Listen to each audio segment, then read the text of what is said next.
Team Xbox has been very desperate for some positive headlines. Pretty much every Microsoft topic over the course of the last month has been incredibly negative. Developers leaving their studios, games launching literally broken, and now it is confirmed that Starfield, their next major release, is going to have microtransactions. Huzzah! Let's talk about that. What's up, gamers? DreamcastGuy here. Hi, hope you're having a great day. If you could like this video and subscribe if you haven't already. Now, let me just say this right up front. I do feel bad for a lot of people that work at Xbox. I do think this is kind of thousands of tiny mistakes that have all sort of piled up. But, I mean, even the head of Xbox, Phil Spencer, admits there is a massive problem internally. Somebody is releasing games that are straight up not ready, or in this case, filled with ideas that I don't think anybody would actually support. So today, there is a bunch of new info that's dropped via the ESRB. Here in America, whenever you're about to release a video game, you approach the ratings board and you basically say, here's what our game's about, here's some gameplay, here's how it's all going to work. And apparently, it's going to be us playing as a miner tasked with finding ancient artifacts across the galaxy. That sounds pretty fun. Lots of enemies to shoot, including aliens, super duper, futuristic guns, lasers, axes, and explosives. So these first couple bullet points sound a lot like Fallout, which is pretty dang cool. Sex confirmed. I appreciate a little bit of banging in space. Maybe I can find some intergalactic OnlyFans models and pound them to hope to pay off some of that credit card debt. But this is the part that a lot of people are very focused on. In-game purchases confirmed. Now, this is the dealio. If you are going to be putting microtransactions in your game, the ESRB has to know about it. Technically, some of this stuff can be considered gambling. I don't think these ones are, but games like GTA, you actually have to declare what kind of microtransactions are going to be in your game.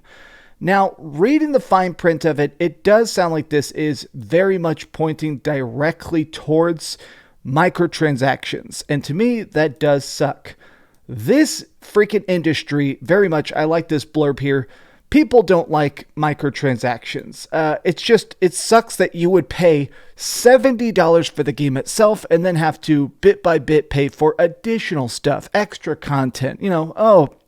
You want some skins, you want some extra little doodads, you want to change the color of your costume, you gotta swipe your credit card. A lot of these microtransactions suck just because even if you're getting this game on Game Pass, it's very lame that you would have to pay for additional stuff that doesn't really enhance the experience. Now, a lot of people are already speculating that this is part of the Creation Club, which is for the last couple of years, been incredibly controversial.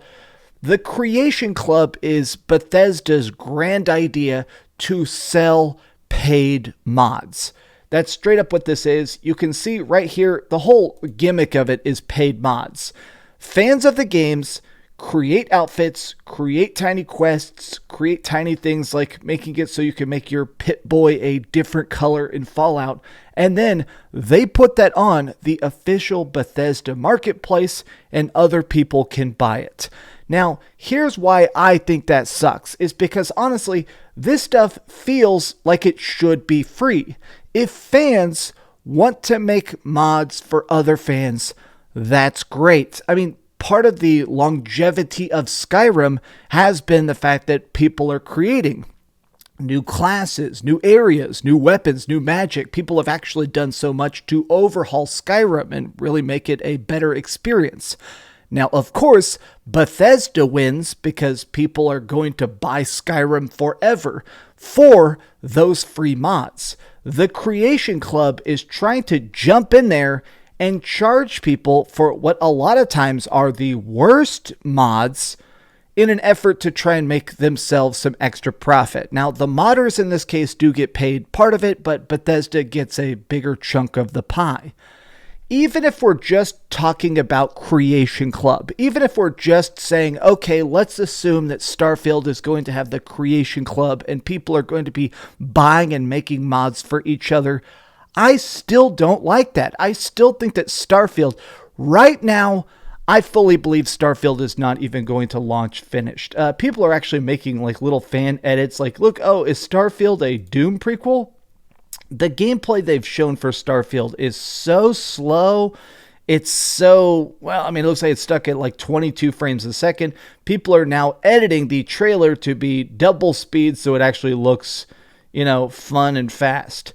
If you guys are having to edit trailers to make it look fun, you're tacitly admitting that the game itself is not fun. And I feel weird about the fact that everything we're seeing about this right now just seems like the game is not ready and not exciting. Starfield is going to be the best Fallout 4 DLC of all time. Starfield is just an ugly no man's sky. Now, here's the dealio. I do think that Xbox needs Starfield to be a banger. I made a video about this a couple days ago, but I fully believe that the success of Xbox, the longevity of Xbox, the brand of Xbox is heavily based on the success of Starfield. The Bethesda acquisition, Microsoft bought Bethesda, one of the most beloved companies on the planet. I mean, Skyrim, in my opinion, is one of the most influential games of all time. And I'm dead serious about that. Because, I do feel like Skyrim is not just big and beautiful, but it sold a lot of Xboxes. It kind of showed people the size and scope of good DLC, like the freaking Dragonborn expansions and stuff. I do think that if we see multiple studios that have been acquired by Xbox and they start to release their worst games, everybody is going to give up on Xbox. I fully believe that. I'm not saying that Xbox is going to die. I'm not saying Xbox is going to go third party. But if Microsoft continues to taint the brand of Game Pass, like that's the biggest issue right now, is that if you keep saying, we're buying this, we'll put it on Game Pass. We're going to grab this, we're going to put it on Game Pass. But these games keep launching broken, unfinished, poor frame rate, no optimization, or straight up looking bad on the Xbox Series X, your own $500 console. You guys have a deep systematic problem that I'm not sure you could even recover from. When I see this list of stuff, of these promises, I do think there's a lot of potential to Starfield. But as soon as I hear microtransactions in any game, before it even comes out, I gotta roll my eyes a little bit. Starfield has a chance to be a pivotal turning point in the Xbox conversation. We're supposedly going to see a big deep dive of it here on June 11th when they do the Xbox and Starfield showcases, and I'm excited about that, but I'm almost sort of also morbidly curious. This needs to be a game that is an 11 out of 10. If this game is a 6 out of 10, if this game is a 7 out of 10, if people start to compare it as the worst Bethesda project, I think they're cooked. I think Phil Spencer is going to get hung out to dry, and a lot of people at the top of Xbox are suddenly going to want to retire. They're going to want to spend time with their families. But what do you guys think about this? Are you condoning microtransactions? Do you think this is overblown? Tell me your thoughts in the comments down below. And if you enjoyed this video, give it a big old thumbs up, share with your friends, and subscribe if you haven't already. And please keep dreaming. I cannot believe this is so ridiculous. Microtransactions in a Bethesda. Get real. Thanks so much for watching that video. If you want to see something else, you can always click this link to see what I put up last, or, subscribe and see what's coming up next. Also, I promise that whatever I do, it'll try not to suck.